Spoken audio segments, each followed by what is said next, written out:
Yes. I have to record this for them. Hey, you don't want to be the meeting host. This meeting is being recorded. Okay, so I'm good. Okay. Yeah, it's You need to recording, record yeah. it. Yeah. They record it. For you? I have no clue. They must. No, I think you're recording it. Look in the upper right. Okay. Unless they are. There we go. Okay. We're good.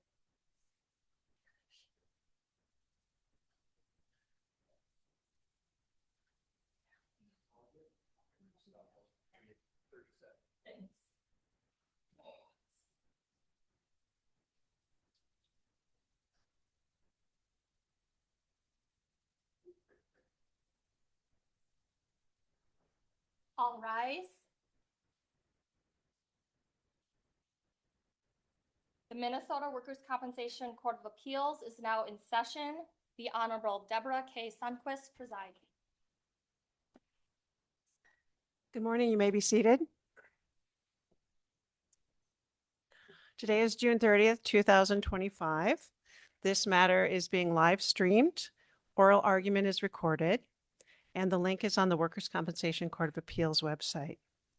We are hearing one case today. It is the Hemmerich versus City of Ramsey case, work comp file or WC 25-6595. The attorneys of record, Mr. Cummings, you represent the appellant. And Mr. Rowland, you are representing the respondent today and the employee, correct? Today with me, Deb Sundquist, are my fellow judges. To my right is Judge Christensen, and to my left is Judge Quinn. Each of you have 15 minutes to present your arguments today. You will start with 3 minutes to present your most compelling argument, after which the judges will ask you questions and then proceed accordingly. If you'd like to reserve some time for rebuttal, that is up to you. With that, Mr. Cummings.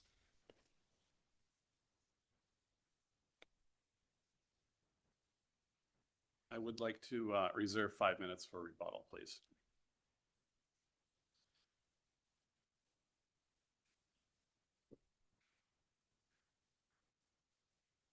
May it please the court and counsel, my name is Thomas Cummings and I represent the City of Ramsey and the League of Minnesota Cities Insurance Trust in connection with Kyle Hemmerich's workers' compensation case and the matter that we're here for. We have two interrelated issues here. The first issue is that the compensation judge made findings in order based upon an exhibit that had internal computational and mathematical errors, and therefore the award of underpaid and unpaid workers' compensation benefits was clearly erroneous. And the second issue is the award of penalties, which again was based upon issue number one, in that the amount awarded was incorrect. Therefore, the penalty amount was computed incorrectly. And issue number two, probably the more important issue that we may be here for here today, is whether or not penalties should be issued or should be awarded on the portion of the withheld attorney's fees of an award of underpaid or unpaid benefits. It is the contention of the employer that they cannot be penalized on a benefit that they could not pay. They were withholding fees and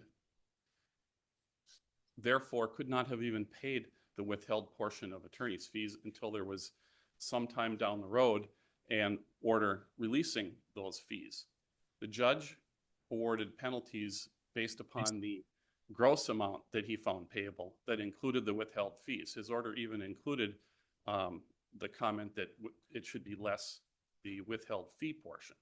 Now, it just defies logic that you can be penalized on a benefit or a portion of a benefit that you cannot even pay. It's our contention that the penalties should have been awarded only on the net benefit that was actually payable to the employee at the time.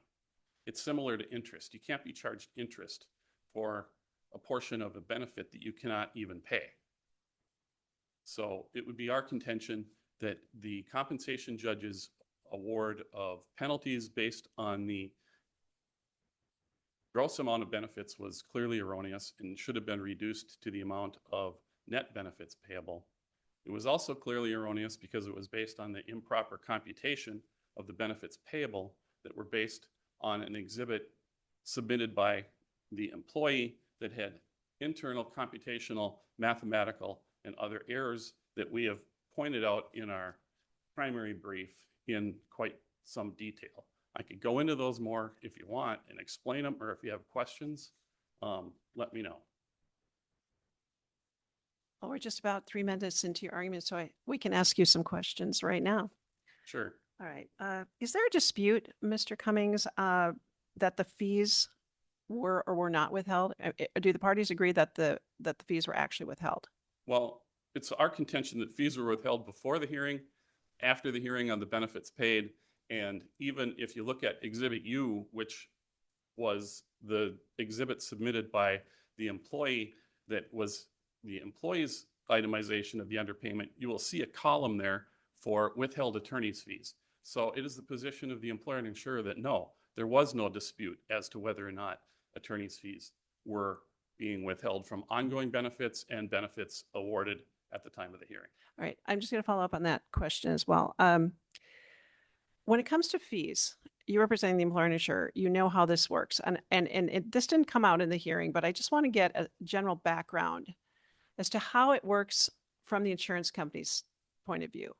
When there's a case, the employer owes benefits, fees are withheld. What happens to those fees? How are they recorded? Are they placed in a special area? Are they escrowed? How does that work? It's different for every insurer that I work for. Some of them have different types of software systems that actually allocate the amount. Other times it's just a calculation. They aren't put in a separate trust account or a savings account. It's just part of the record keeping that the employers maintain. So when they're ordered to pay those fees, that's when they come up with the money to pay the fees. Is that your understanding? Correct. Okay, thank you. Judge So Quinn? I read your brief and I looked through all of the exhibits, and I think you're spot on the errors in Exhibit U. I also think there's at least one more that I found. With that said, what's our goal here for this court? Is our goal here to correct it, or is it to send it? I mean, lawyers doing math is always a bad idea. I think I'm pretty good at it, but it's still a bad idea. Is our goal to correct it, or is it our goal to remand it to the comp judge to get it done right? Maybe they have the parties present the right evidence. I mean, what are you suggesting we should do here? I think, were you trying to say judges shouldn't be doing math or lawyers? Both. Or both. Yeah, because we're lawyers too. Well, somebody has to do the Right. math. Correct. And we felt like our exhibit had the correct math involved, except for one area in which there was a payment that we didn't know about that was included in the employee's exhibit of earnings. So actually, we overstated the temporary partial disability benefits due in our exhibit. But putting that aside, I guess the question, I think what you're getting at is, should this be remanded or should you substitute findings for what the compensation judge found? That's basically my question. I think it's probably, and with all due respect, probably better to remand it, because if another mistake is made, then we don't have to go to the Supreme Court with it. We would come back here again or try to correct it post-hearing. Okay. So I guess in the interest of judicial efficiency, remand is probably the most effective course to Yeah, take. but remand it to what end? We remand it, but let's assume we vacate that order. We remand it. What does the judge say? Just yes, the employee's entitled to partial disability. You guys work it out. How do we achieve a number? Well, from my experience, I've had a number of cases where in the similar type of a situation, the judge makes the appropriate findings necessary to compute an underpayment, and the parties do it. And if they can't decide, if they can't agree on it, then it creates additional litigation. But it seems like that would have been the more efficient course here. And to put that into perspective in this case, There was a date of injury issue also that was in dispute. So until that was resolved, we couldn't even, there had to be alternative calculations of what was going to be due here. And it probably would have been more effective to just make the necessary findings on what date of injury controlled, what's the average weekly wage, and then have the parties try to figure it out. Although the way this case went, the parties pretty much had a pretty vast different view of what was payable. So maybe that wouldn't have worked either, but to me, that would have been the most efficient way to do it. Now, one of the arguments made by opposing counsel is, well, look, the judge had these two different exhibits, spreadsheet exhibits, and all of the other paychecks and other evidence to support it. He decided this one's more reliable than the other one. That's the judge's job to decide what's more reliable. What's your take on that argument? That was clearly erroneous based on the evidence in the record for him to make that determination. But the evidence includes that exhibit, though. But the evidence is erroneous, so that the finding is clearly erroneous. It's garbage in, garbage out. I mean, if the decision is based on a inaccurate spreadsheet that has internal computation problems and he doesn't spot those, you can't just affirm it because he adopted that. That's clearly erroneous in its essence, I would say. So is it clearly erroneous in the computations set forth in that exhibit U that Yeah, the judge those were adopted? clearly erroneous, and he had essentially adopted that with some modifications. Yes, that's the argument. So, Go ahead. so, typically a judge in the trial arena would weigh the evidence, one versus the other, medical expert opinions, most evidence is weighed. So why wouldn't that be the case here? Why wouldn't you weigh which is the most accurate? Well, judges do weigh evidence, but if they weigh evidence and interpret it incorrectly and have an error, that's in my opinion where the standard of review of clearly erroneous comes into play, and those findings have to be reversed if that's clearly erroneous. So you're saying, but here, is it true then that substantial evidence does not support the compensation judge's findings on the amount due?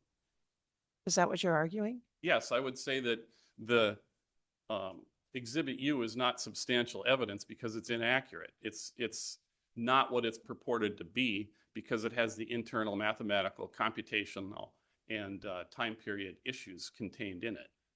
All right, thank you. Any other questions? I'm good.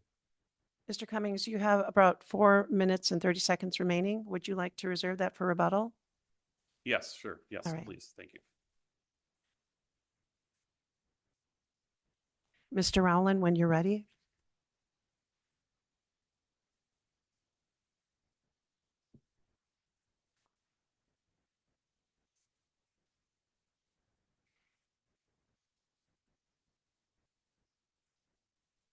May it please the court.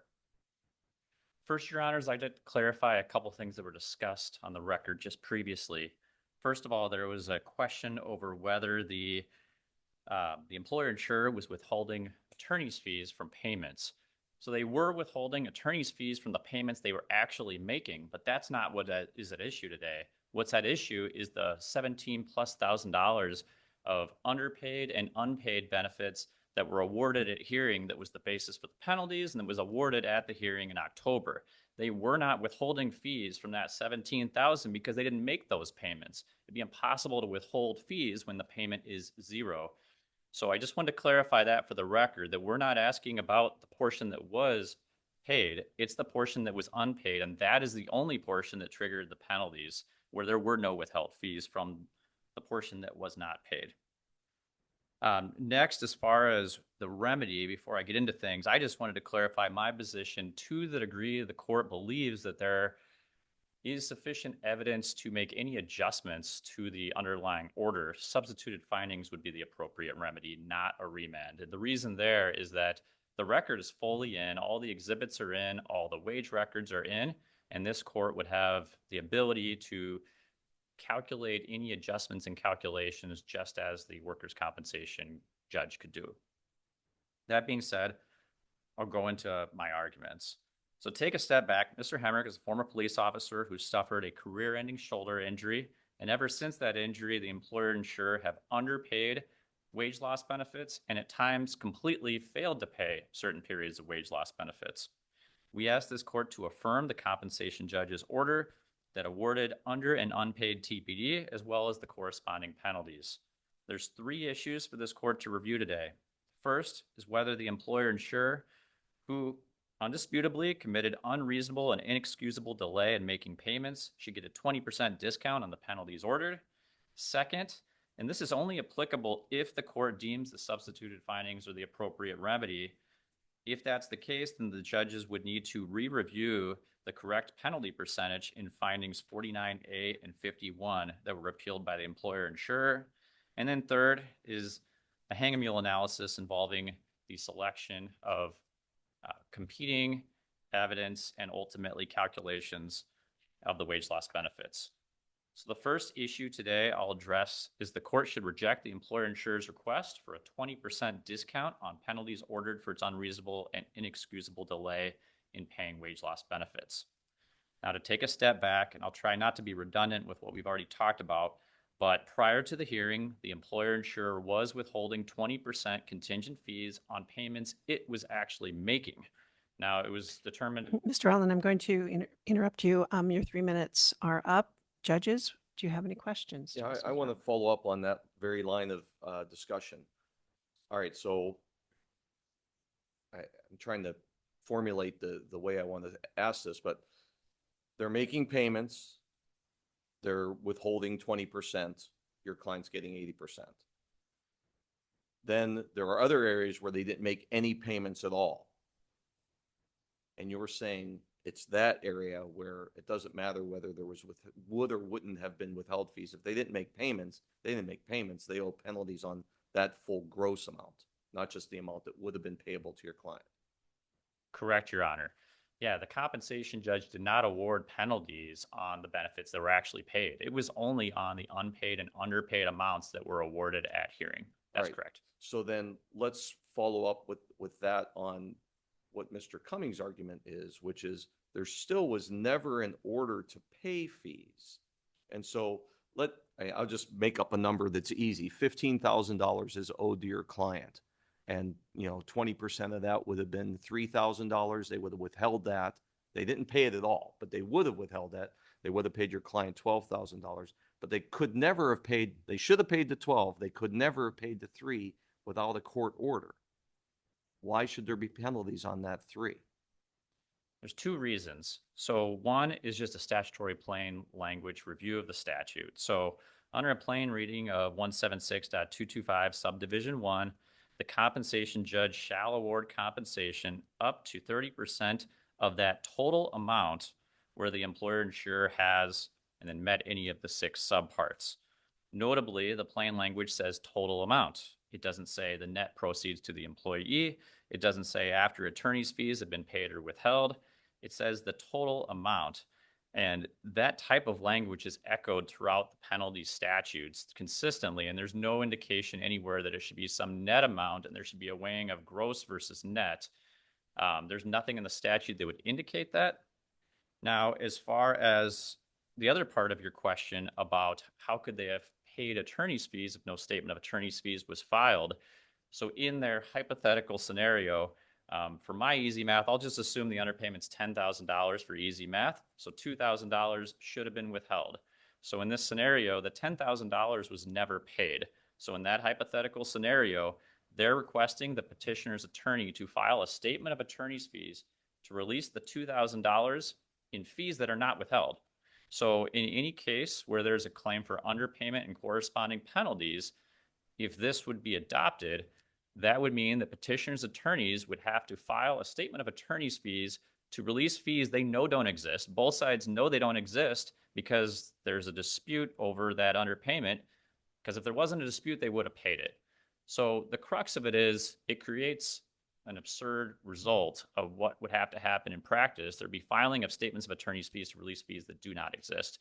as they did not exist in this case for the approximately 17,000 that were awarded.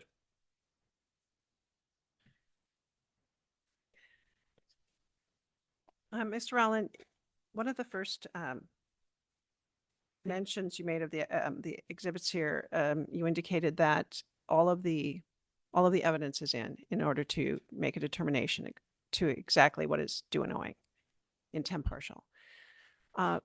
When we reviewed the wage records, we saw that there were definitely times when there were wage records missing. And for us, that's an issue. And I don't know if you're aware of that, but there were several weeks where there were no records. I'm not sure if that's a record issue in your exhibits or something here. I don't think so. It seems like we have everything, but we noticed that. So I'm wondering if you would have any objection to remanding this case down and submitting all of the wage records, all of the wage stubs, in order to calculate accurately the temporary partial disability due and owing. To the degree that there are missing wage records, then that would be appropriate to make sure all wage records are included. Okay, thank you. I'm going to shift to another argument that only came up under the idea if there is substituted findings or a remand, and that is correcting the penalties percentage in one of the penalties orders. So ultimately, under 176.225 subdivision 1, the awarded amount was 25%. It should have been 30% based on a combination of the statute and the corresponding rule. Provide background on the rule, the recent Supreme Court decision in Jurgensen states that when determining the meaning of administrative rules, we interpret words and sentences in the light of their context and construe rules as a whole. And when a rule references a statute, the rule and statute must be read together. Here, penalties are owed under 176.225 subdivision 1, and to assess how much is owed, it requires a two-step analysis where the court must read that 225 subdivision 1 together with the corresponding rule, rule 5220.2760. So the first step in that analysis. Say that 5220.2. Yes, 5220.2760. 2760. Okay. So the first step in the analysis is whether penalties are owed under 225 subdivision 1. So when an employer insurer is deemed to have met any of the criteria in subdivision 1, parts 1 through 6, the compensation judge shall award up to 30% of the amount. Here, there's no dispute that that was triggered. That was a finding by the compensation judge, and that particular finding was not appealed. Second, when 225 subdivision 1 is triggered, we go to Minnesota Rule 5220.2760 that we just alluded to before to assess how much is owed. And once you're there, there's no discretion in the amount. Upon rule, it says under Minnesota Rule ending in 2760 subpart 2E, it states that if owed is over 60 days late, the penalty is 30%. So for this particular penalty, But the doesn't award. doesn't the statute control over the rule? The statute would control over the rule if the two are in conflict, but they are not.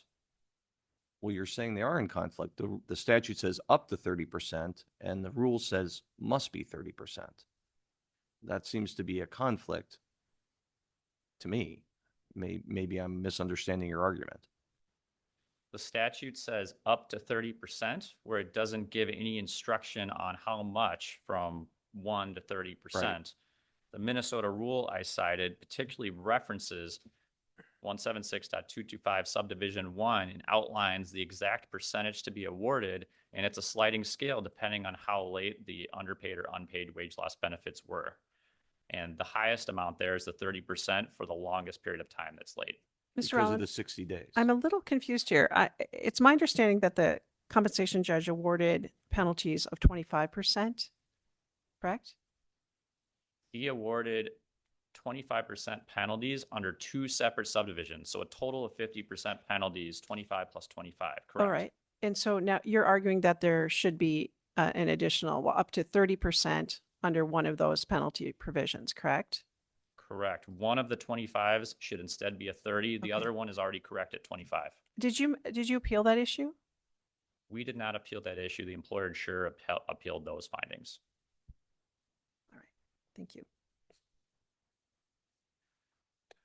Going to Mr. Cummings' arguments regarding the calculating errors, I'll call them, on Exhibit U, do you agree that they're, with what he's saying in his brief, that those are actual mathematical errors?